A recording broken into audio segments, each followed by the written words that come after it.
Hola, muy buenas tardes. Yo soy Rafael de Jesús Reyes y en este video voy a hablar sobre la unidad 2 correspondiente a la materia de redes de computadoras, normas y estándares de redes de datos. Pues bien, lo que vamos a hablar va a ser sobre el modelo OSI, modelo TCP/IP, los estándares IEEE 802 y pilas de protocolos y flujo de datos. Pues bueno, primeramente tendremos el modelo OSI, que ese modelo es un modelo de referencia que fue creado por la Organización Internacional de Normalización, la ISO, en los años 1980, porque por esos años anteriormente las compañías creaban sus propios protocolos y no se tenía un orden. No se podían comunicar luego entre diferentes compañías y era un caos. Fue por eso que se hizo este modelo OSI que consta de 7 capas que van desde arriba, se lee desde arriba hacia abajo cuando está enviando un dato y de abajo hacia arriba cuando se está ingresando un dato. Pues bien, aquí tenemos lo que es la representación de las 7 capas, que podemos ver que en la capa número 7 de aplicación tenemos, por ejemplo, se definen los protocolos con los que van a trabajar las aplicaciones. Por ejemplo, un navegador HTTP, un servicio de correo SMTP, un servicio de una aplicación de transferencia de archivos FTP. De ahí tenemos la capa número 6, la capa de presentación que tenemos del reconocimiento de datos. Bueno, es cómo se va a representar los datos. Por ejemplo, si va a ser una imagen, un audio, un video, aquí se define. En la capa número 5 tenemos la sesión, que es cómo es de que se va a establecer la comunicación entre los dos dispositivos emisor y el dispositivo receptor. Por ejemplo, que debe de hacer unas solicitudes de conexión. Aquí es donde se define también esos protocolos de cómo se va a llevar a cabo. Tenemos la capa número 4, la capa de transporte. Aquí lo que hace es una segmentación de datos y lo que hace es también cómo se va a hacer el envío de los datos por la red. Por ejemplo, puede ser un protocolo TCP o UDP, entre otros. Tenemos también la capa número 3, la capa de red, que aquí lo que se define es la parte del enrutamiento de los paquetes a través de la red. A esto es a nivel lógico, por ejemplo, unas direcciones IP que podemos tener, que es cómo se va a ir enviando desde una dirección IP origen a una dirección IP destino. También tenemos la capa número 2 de enlace de datos, que se define lo que es el puente entre la parte lógica y la parte física. Por ejemplo, se define lo que es Ethernet, 802.11, entre otros. También lo que hace aquí es la comprobación de errores, de que, por ejemplo, si un paquete llega, pues que no llegue con errores. Si llega con errores, que se pida su reenvío. Eso también dependiendo del protocolo con que se esté trabajando. También tenemos por último la capa número 1, la capa física, que aquí ya es el medio físico porque se va a hacer el envío o recepción de datos. Por ejemplo, este puede ser a través de un cable o inalámbricamente a través de ondas. Aquí se definen esos protocolos. Bueno, también continuando, el modelo TCP/IP lo que define es el modelo OSI pero llevado a la práctica. Tenemos que el modelo TCP/IP se desarrolló antes del modelo OSI, por eso en los años 70, por lo que era el ejército de Estados Unidos. Y bueno, aquí ya es cómo se lleva a cabo este envío y recepción de datos. Por ejemplo, en las capas del modelo OSI teníamos 7, en la modelo TCP/IP tenemos 4 capas, aunque a veces puede ser 3 o a veces puede ser 5 capas, pero normal son 4 capas. Vemos que tienen sus similitudes que vamos a comentar ahorita.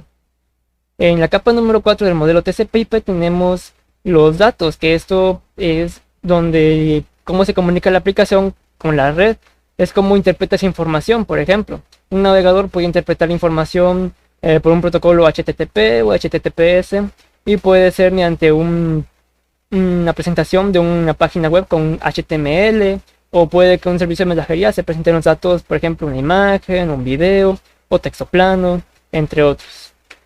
La capa de transporte aquí lo que hace es igual que en el modelo OSI, segmentar la información. Aquí se maneja por segmentos. Toda esta información, el paquete lo segmenta en pequeños trocitos para que puedas hacer su envío a través de la red. Aquí también se define protocolos como puede ser la comunicación que se va a llevar. Por ejemplo, puede ser un protocolo TCP, que es el que se ve el nombre del modelo, o un protocolo UDP, que también se verá más adelante. También continuando tenemos, por ejemplo, la capa número 2, que es la capa de internet, que aquí ya se refiere a lo que son paquetes. Aquí lo que hace es cómo se va a enrutar lo que es cada paquete a través de internet, lo que viene siendo una dirección lógica. Caso más práctico es la dirección IP, que es también a lo que se debe el nombre del modelo, aunque también existen otros protocolos que se encuentran en esta capa. También tenemos, por ejemplo, la capa de acceso a la red, que aquí lo que hace es correspondiente a las primeras dos capas del modelo OSI, es cómo se va a hacer la comunicación desde lo lógico a lo físico. De aquí lo que se puede encontrar viene siendo, por ejemplo, las tarjetas de red, que aquí lo que hacen es eso mismo. Te pueden hacer una tarjeta de red que sea para un cableado o para un acceso inalámbrico, por ejemplo. Aquí es donde se va a definir cómo es que debe de convertir esa información lógica a algo que pueda ser físico para poder enviarlo, por ejemplo, un cable mediante pulsos eléctricos o mediante una forma inalámbrica mediante ondas. También tenemos aquí, se denomina lo que es una dirección física, que eso ya lo tiene todas las tarjetas de red, que esa es única y irrepetible. Bueno, también continuando tenemos que cuál es la diferencia entre el protocolo TCP y el protocolo UDP. Pues bueno, tenemos que en TCP, si ocurre algún error en el envío o recepción de datos, se debe pedir un reenvío del paquete. Se reenvía hasta que esté correcto. Bueno, eso es lo que se refiere. Es que por otro lado, UDP lo que hace es de que no importa si ya con errores, tiene que seguir mandando más y no importa. Porque, por ejemplo, yo lo que quiero es información al momento. Por ejemplo, TCP puede referirse a cuando estamos descargando un archivo y UDP cuando, por ejemplo, una transmisión en vivo que estamos viendo en streaming. Podemos ver que, por ejemplo, se llega a pixelear en los directos en vivo. Pues bueno, en UDP no es tan importante que se pixelee, lo que necesito es nueva información. Y también con eso tenemos una diferencia de, por ejemplo, en el protocolo TCP tenemos unas cabeceras muy grandes, tenemos de hecho 6, que lo que nos ayuda es precisamente a eso, a corregir errores, que todo eso, el checksum, mientras que por ejemplo en UDP no importa tanto los errores, así que por eso es una cabecera mucho más corta. Y bueno, aquí lo que tenemos a continuación en esta imagen es una vista general de algunos protocolos principales que se llegan a encontrar en cada capa del modelo TCP/IP. Por ejemplo, en la capa de aplicación podemos encontrar FTP, SMTP, HTTP. En la capa de transporte podemos ver protocolos como TCP, UDP, ICMP. En la capa de internet tenemos, por ejemplo, la IP, tenemos IPsec y EICMP. También tenemos en la capa de interfaz de red, tenemos protocolos como ARP o Ethernet, entre otros.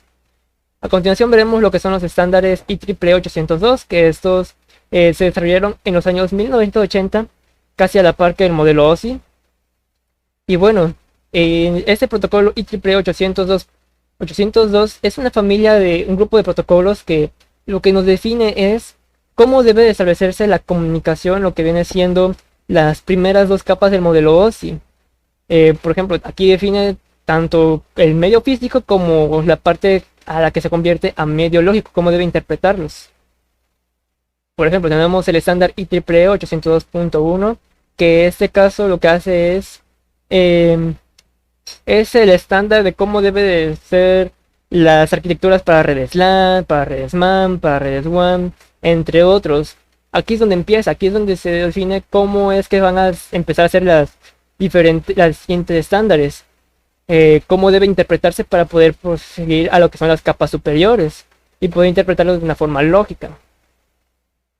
También continuando tenemos el estándar IEEE 802.2, que aquí lo que hace es define el control de enlace lógico, también conocido como LLC, que es lo que hace es, por ejemplo, cómo es que se debe de interpretar la información para poder en la tarjeta de red hacer lo que es un direccionamiento ya a nivel físico, por ejemplo, mediante una dirección MAC, para que así encaminar correctamente lo que es los paquetes.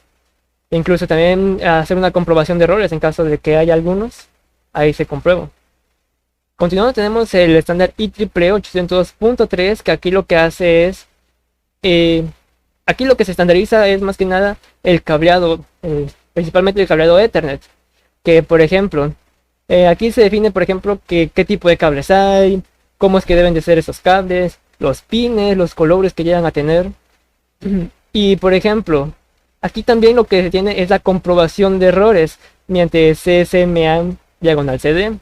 Aquí lo que se hace es de que se evita que haya colisiones entre los paquetes que se envían en la red, por ejemplo, que simplemente se vaya mandando uno a la vez por un cable y no se manden varios porque puede hacer una colisión.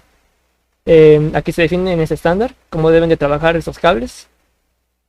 También tenemos el estándar IEEE 802.6, que aquí lo que se define es para las redes MAN cómo deben de trabajar.